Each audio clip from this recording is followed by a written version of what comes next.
Hello বন্ধুরা, welcome to the channel Bangla mysterious ফ্যাক্টসে আপনাদেরকে স্বাগত। আমরা যখন কোনো স্থান সম্পর্কে জানার প্রয়োজন মনে করি তখন আমরা মূলত স্থানীয়ভাবে পরিচিত তথ্যগুলো জানতে পারলে সেটাতেই সন্তুষ্ট থাকি। তবে আমাদের মধ্যে কেউই কোনো স্থানের বিষয়ে খুব গভীরভাবে কোনো রকমের রিসার্চ করার প্রয়োজনই মনে করি না। তো চলুন আজকে আমরা গভীরভাবে একটা স্থান সম্পর্কে জানব। তবে সেজন্য কলকাতা শহরটি খারাপ নয়, কলকাতা দিয়েই শুরু করা যায়। এটি হলো পুরনো বিশ্ব সভ্যতা এবং আধুনিকতার নিখুঁত মেলবন্ধন। হুগলি নদীর তীরে অবস্থিত কলকাতা সত্যি পূর্ব ভারতের সারাংশ ধরে রেখেছে একটি ঐতিহাসিক শহর হিসেবে। কলকাতার বিভিন্ন প্রাসাদ, স্মৃতিস্তম্ভ এবং স্থাপত্যের তাৎপর্য বহন করছে এখানকার মন্দির বাড়িগুলো। আসুন পূর্ব ভারতের এই প্রাচীন শহরটির কিছু আকর্ষণীয় তথ্য অনুসন্ধান করি। নম্বর 20, ভারতের মধ্যে দ্বিতীয় বৃহত্তর শহর কলকাতা। আয়তনের দিক থেকে মুম্বাই এবং ব্যাঙ্গালোর তো অনেক বড় শহর, সেটা তো সবাই জানেন। তবে এটা কি জানেন, নয়া দিল্লি বা নতুন দিল্লি বা মুম্বাই যেটাই বলি না কেন, এর পরে দ্বিতীয় স্থান কলকাতা শহরের। ব্রিটিশ শাসকদের কাছে কলকাতা ভারতের সবচেয়ে গুরুত্বপূর্ণ শহর। এটি ভারতের রাজধানীও ছিল। লন্ডনের পরে সমগ্র ব্রিটিশ সাম্রাজ্যের দ্বিতীয় বৃহত্তম শহর ছিল এই Kolkata. Number 19, land of Durga Puja. Durga Puja কলকাতার সবচেয়ে প্রতীক্ষিত এবং চটুল উৎসব। নবরাত্রি উৎসবের সময় যেমন সমগ্র ভারত জুড়ে ইভেন রাজধানী নয়াদিল্লির মতো একটি সেলিব্রেশন করে, ঠিক তেমনি কলকাতা এখন পর্যন্ত তার ঐতিহাসিক প্রামাণিক ঐতিহ্যকে ধরে রেখেছে। প্রতিবার দুর্গাপুজোতে প্রায় 2000-এরও বেশি পূজা মণ্ডপে দুর্গাপূজা উদযাপন করা হয়ে থাকে। Football of India. যদিও ক্রিকেট ভারত জুড়ে সর্বাধিক জনপ্রিয় একটি খেলা, তারপরেও কলকাতার হৃদয় ফুটবলের জন্য অমর। এটি এত জনপ্রিয় যে এটি একটি ফুটবল লিগ পরিচালনা করে, যা বিশ্বের দ্বিতীয় প্রাচীনতম football league. Number 17, the capital city of India. 1911 সাল পর্যন্ত ভারতের ব্রিটিশ শাসনের সময় বাণিজ্য শুরুর কারণে কলকাতাকে ভারতের রাজধানী তৈরি করেছিলেন ব্রিটিশরা। পরে দিল্লিকে ভারতের রাজধানী করা হয়। Number 16, India's largest cricket ground, Eden gardens stadium. কলকাতার এই ইডেন গার্ডেন্স স্টেডিয়াম বিশ্বের প্রায় তৃতীয় স্থানে রয়েছে। এর মানুষ ধারণ ক্ষমতা 67,000। Number 15, a haven for bookworms. বইয়ের জন্য একটি স্বর্গ। অনেক লেখক এবং কবিদের মাতৃভূমি হওয়ার পরেও এই কলকাতা বই পাঠকদের স্বপ্নের একটি স্থান। এটি বিশ্বের দ্বিতীয় বৃহত্তম ব্যবহৃত বইয়ের কেন্দ্র, যেখানে বিশ্বের প্রায় যে কোনো বই পাওয়া যাবে। Number 14, one of the few rail tram city in the world. বিশ্বের একমাত্র শহর যেখানে এখন পর্যন্ত ট্রাম পাওয়া যায়। কলকাতা শহরে এখনো ট্রাম চলছে। কলকাতার চিরকালের ট্রামটি 1902 সাল থেকে এই শহরের ইতিহাস এখনো ধরে রেখেছে। প্রায় 25টি রুটে আচ্ছাদন করছে 125টি ট্রাম। প্রতিদিনই ট্রাম চলছে কলকাতার রাস্তায়। World's second biggest football stadium is here. বিশ্বের দ্বিতীয় বৃহত্তম ফুটবল স্টেডিয়াম এখানে। Salt Lake stadium. এই সল্ট লেক স্টেডিয়াম কলকাতা একটি ফুটবল উৎসাহী সিটি। পৃথিবীর দ্বিতীয় বৃহত্তম ফুটবল স্টেডিয়ামের মালিকানাধীন সল্ট লেক স্টেডিয়াম নামে পরিচিত। প্রায় 1,20,000 মানুষ এর ধারণ ক্ষমতা পুরো স্টেডিয়াম এরিয়াটাতে। Number 13, famous for its sweet delight rasgulla. Kolkata তার রসগোল্লার জন্য বিখ্যাত।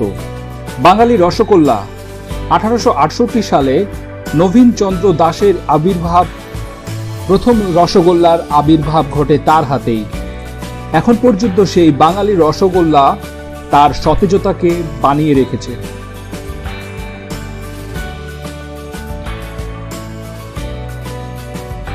Number 11, India's most oldest metro is here. ভারতের সবচেয়ে পুরনো মেট্রো রেলটি এখানেই তৈরি হয়। মেট্রো রেলকে এখানেই পাবেন। ভারতের দিল্লিতে মেট্রো রেল চালু করা আছে, যদিও মুম্বাই সাম্প্রতিক সময় মেট্রো রেল কিন্তু আপনি হয়তো জানেন না, প্রায় 2 দশক পূর্ব থেকেই কলকাতায় মেট্রো রেলের ব্যবস্থা করা হয়ে আছে। Number 10, hand pull rickshaw are still in existence. হাতে চালিত রিক্সা এখনো কলকাতায় বিদ্যমান রয়েছে। কলকাতায় ট্রাম আছে, ট্রেন আছে, মেট্রো আছে, ট্যাক্সি আছে, বাট কলকাতা এখনো তার ঐতিহ্যগত হাত টানার রিক্সার ব্যবহার এখন পর্যন্ত চালিয়ে যাচ্ছে। বিশ্বে কলকাতা একমাত্র উদাহরণ হিসেবে রয়েছে এখন পর্যন্ত। নাম্বার 9, ব্লেসড তেরেসার সেকেন্ড হোম টাউন। মাদার টেরেসার দ্বিতীয় হোম টাউন কলকাতা। নোবেল বিজয়ী মাদার তেরেসা 1929 সালে এখানে এসেছিলেন।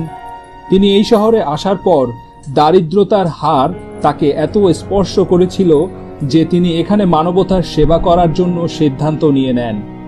তিনি এখানে তার জীবনের একটি বড় অংশ সময় কাটিয়েছেন। তার ফলে কলকাতাকে তার দ্বিতীয় হোমটাউন হিসেবে গণ্য করা হয়। Number 8, India's oldest port is here. এখানেই রয়েছে ভারতের দ্বিতীয় বৃহত্তম পোর্ট। কলকাতা একটি উপকূলবর্তী শহর হওয়ার পরেও সমুদ্র বাণিজ্য সবসময় এখানে ব্যাপক জনপ্রিয়। পোর্ট অফ কলকাতা এই নামেই কলকাতা শহরটি ব্যাপক পরিচিত। 19বিংশ শতাব্দীর প্রকৌশলী লর্ড কিট শহরটির কেন্দ্রীয় পশ্চিমে অবস্থিত কিটদার পোর্ট বন্দর কলকাতা পোর্ট নির্মাণ করেছিলেন। এটি ভারতের প্রাচীনতম বন্দর। Number 7, host world's third biggest book fair. বিশ্বের তৃতীয় বৃহত্তম বইমেলা হোস্ট করে কলকাতা। কলকাতা বইমেলাকে বিশ্বের সবচেয়ে মজাদার বইমেলা বলে মনে করা হয়। প্রায় 2 মিলিয়ন দর্শনার্থী এই বইমেলায় সমবেত হয়। অবাণিজ্য বইমেলার জন্য কলকাতা বইমেলা গোটা বিশ্বে সুপরিচিত। Number 6, world's old polo club is here. এখানেই রয়েছে বিশ্বের বৃহত্তম পুরাতন polo club, Kolkata polo club. Polo খেলাটি সাধারণত ভারতের সাথে যুক্ত নয়, তবে কলকাতা একটি ব্যতিক্রমধর্মী ঘটনা। কলকাতায় এটি একটি ব্যতিক্রমধর্মী ব্যাপার। কলকাতা পোলো ক্লাবটি বিশ্বের সবচেয়ে পুরাতন পোলো ক্লাব, যা 1862 সালে প্রতিষ্ঠিত হয়।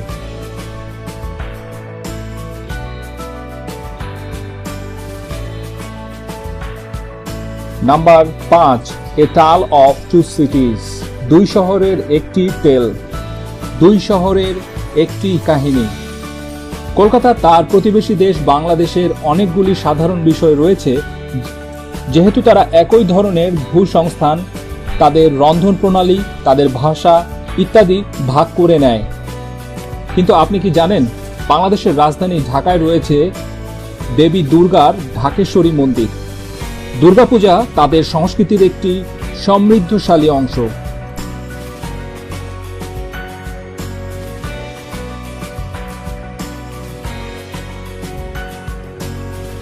Number 4, home two India's largest tree.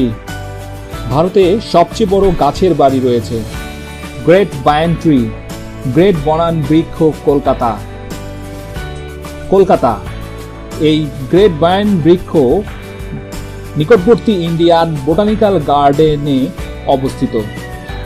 প্রায় 14,500 বর্গমিটার ধরে এই বটগাছটির অবস্থান। প্রায় 1200 বছরের পুরনো এই গাছটি 3300টি মূল মাটির সঙ্গে পতিত হয়েছে। নাম্বার 3, আনন্দের শহর হিসেবে কলকাতাকে আপনি অনেক আগে থেকেই চেনেন, কিন্তু কলকাতার আরো বেশ কয়েকটি নাম আছে। আপনার কি সেটা জানা আছে?